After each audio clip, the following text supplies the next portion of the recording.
Assalamualaikum warahmatullahi wabarakatuh. Izin dokter, izin memperkenalkan diri.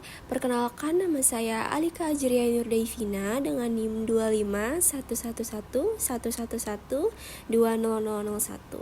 Di sini saya ingin mempresentasikan materi terkait sistem reproduksi pada wanita.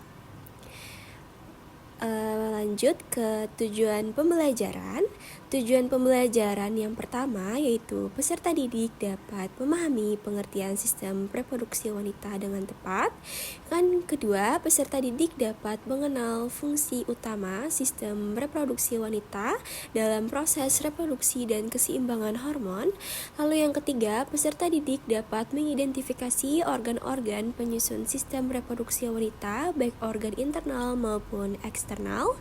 Lalu yang keempat, peserta didik dapat memahami struktur dan lokasi ovarium serta fungsinya secara detail. Yang kelima, peserta didik dapat mengetahui struktur makroskopis dan mikroskopis ovarium termasuk proses oogenesis.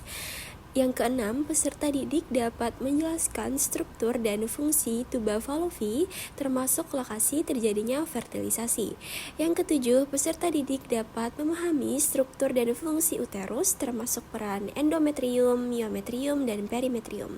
Yang kedelapan, peserta didik dapat mengetahui fungsi serviks dan perubahan mukus serviks selama siklus menstruasi.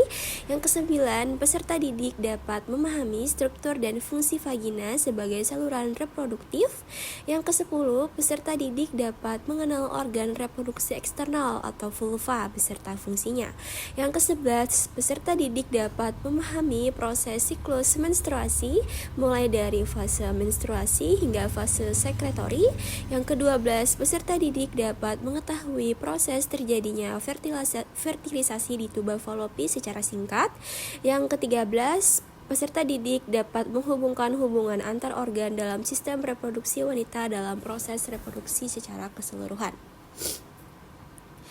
Lalu selanjutnya ada masuk ke materi, yaitu yang pertama, sistem reproduksi wanita.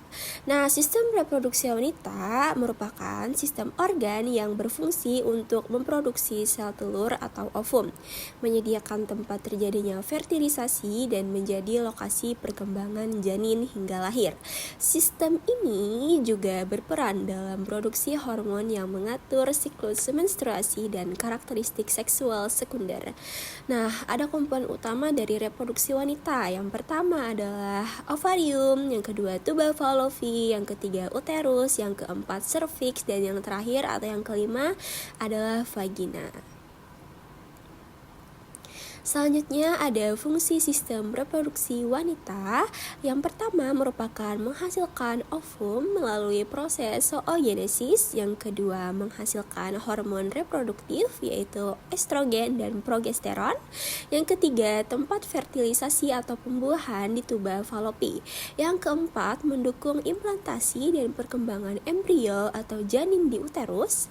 Yang selanjutnya merupakan mengeluarkan darah menstruasi jika tidak terjadi kehamilan. Yang selanjutnya sebagai saluran kelahiran pada proses persalinan. Dan yang terakhir atau yang keenam atau yang ketujuh yaitu memberikan nutrisi awal pada bayi melalui kelenjar mamae atau ASI. Nah, selanjutnya ada organ-organ penyusun sistem reproduksi wanita. Di sini ada ovarium, ada tuba Fallopi, ada serviks, ada uterus, ada tuba Fallopi lagi di sini di sebelah kanan dan kirinya. Lalu yang terakhir adalah vagina. Bisa lihat tadi gambarnya ya. Lalu organ-organ penyusun sistem reproduksi wanita itu terdiri dari dua komponen, yaitu organ internal dan juga organ eksternal. Nah, sistem reproduksi wanita bagian internal, yaitu yang pertama adalah ovarium. Ovarium menghasilkan sel telur dan hormon, sedangkan tuba Fallopi menangkap ovum dan tempat pembuahan. Yang ketiga adalah uterus, tempat implantasi dan perkembangan janin. Yang keempat, serviks, mengatur masuknya sperma dan melindungi rahim. Yang kelima merupakan vagina. Vagina merupakan saluran untuk menstruasi, hubungan seksual, dan juga kelahiran pada perempuan. Selanjutnya ada sistem reproduksi wanita bagian eksternal. Yang pertama adalah mons pubis. Mons pubis merupakan penumpukan lemak di atas tulang pubis sebagai pelindung. Yang kedua adalah labia mayor dan labia minor, melindungi organ reproduksi di bagian dalam. Lalu yang ketiga adalah klitoris. Klitoris merupakan organ yang sangat sensitif untuk rangsangan. Lalu yang keempat ada orificium uretra externum, merupakan lubang keluarnya urin. Lalu yang terakhir adalah vestibulum atau area tempat muara uretra dan juga vagina. Nah, selanjutnya ada letak dan fungsi ovarium. Nah, letaknya itu dia itu berpasangan, terletak di rongga panggul, terikat pada uterus melalui ligamentum ovari proprium dan ke dinding panggul melalui ligamentum suspensorium. Lalu ada fungsi detail dari ovarium. Yang pertama untuk oogenesis, yaitu pembentukan ovum dari folikul primer, sekunder hingga di graft. Lalu yang kedua menghasilkan hormon estrogen, yaitu perkembangan organ reproduksi dan karakteristik seks sekunder. Yang ketiga menghasilkan progesteron. Nah, dia ini mempertahankan endometrium setelah ovolusi. Yang keempat mengatur siklus menstruasi bersama hormon FSH dan LH dari hipofisis. Dan yang terakhir adalah melepaskan sel telur saat ovulasi setiap kurang lebih 28 hari. Lalu selanjutnya adalah struktur makroskopis dari ovarium. Nah, yang pertama ada korteks ovari, berisi folikel-folikel pada berbagai tahap perkembangan. Yang pertama adalah folikul primordial, yang kedua adalah folikul primer, yang ketiga adalah folikul sekunder, yang terakhir adalah folikul di graft. Lalu korteks ovari ini juga tempat terjadinya ovulasi. Lalu di medula ovari itu terdiri dari jaringan ikat longgar, yang kedua berisi pembuluh darah, limfe dan saraf. Yang ketiga adalah berfungsi sebagai pusat suplai nutrisi dan metabolik ovarium.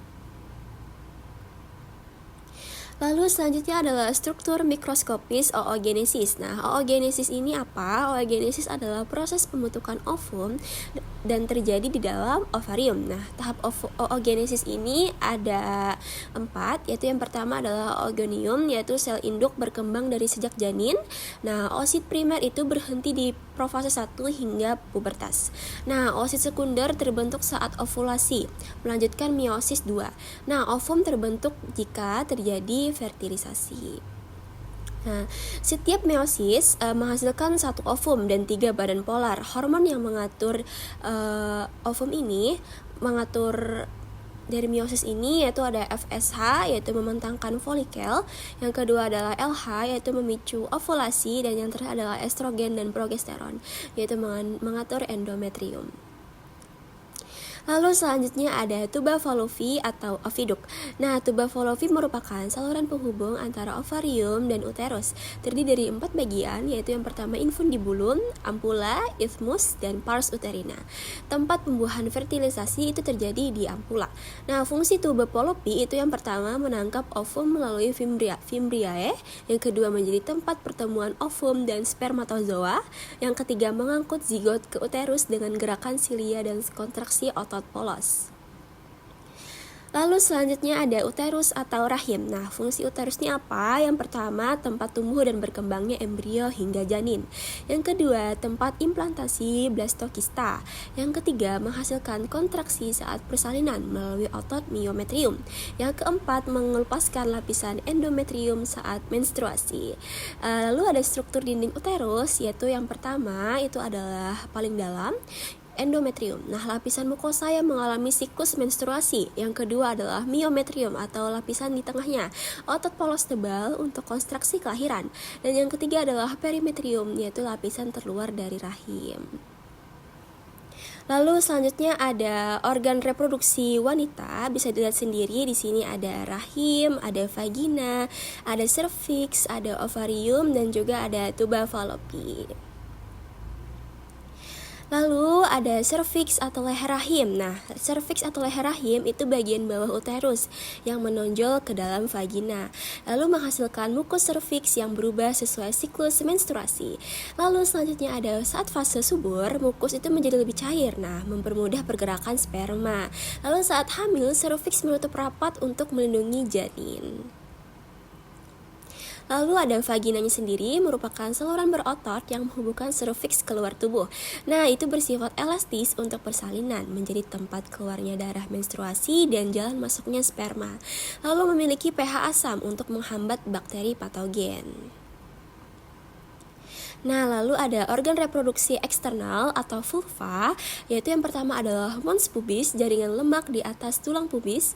Yang kedua adalah labia mayor dan minor, pelindung organ internal. Yang ketiga adalah klitoris, organ erektil sangat sensitif. Lalu yang keempat adalah vestibulum vagina, tempat uretra dan orifisium vagina. Dan yang kelima adalah himen atau selaput darah, membran tipis, itu beragam bentuk ya. Lalu ada siklus menstruasi. Nah, siklus rata-ratanya itu 28 hari nih, terdiri dari yang pertama, fase menstruasi, hari 1 sampai 5. Lalu yang kedua, peluruhan endometrium karena turunnya estrogen dan progesteron. Lalu yang ketiga adalah fase proliferase, yaitu hari ke-6 sampai 13, yaitu endometriumnya menebal oleh estrogen. Lalu ovulasi hari ke-14 dipicu oleh lonjakan LH surge. Lalu yang ketujuh, fase sekretori atau hari ke-15 hingga 28 hari, endometrium mencapai ketebalan maksimum siap implantasi. Nah, lalu ada fertilisasi nih atau pembuahan. Nah, terjadi di ampula tuba falopi. Sperma menembus oosit sekunder, terbentuk zigot. Zigot bergerak ke uterus selama 3 sampai 5 hari terjadi implantasi. Nah, di sini ada proses reproduksi manusia. Pria itu sel sperma, wanita itu sel telur. Jadi terjadi fertilisasi, kehamilan, lalu terjadikan melahirkan. Nah, udah sampai kesimpulan sistem reproduksi wanita terdiri dari ovarium, tuba falopi, uterus, serviks, vagina, dan organ eksternal. Ovarium menghasilkan ovum dan hormon. Tuba falopi menjadi tempat fertilisasi, uterus menjadi tempat tumbuhnya janin, dan vagina berperan sebagai saluran reproduktif serta kelahiran. Seluruh organ bekerja secara terkoordinasi melalui siklus hormon yang berulang setiap bulan. Terima kasih atas perhatiannya. Apabila ada salah kata mohon dimaafkan. Wassalamualaikum warahmatullahi wabarakatuh.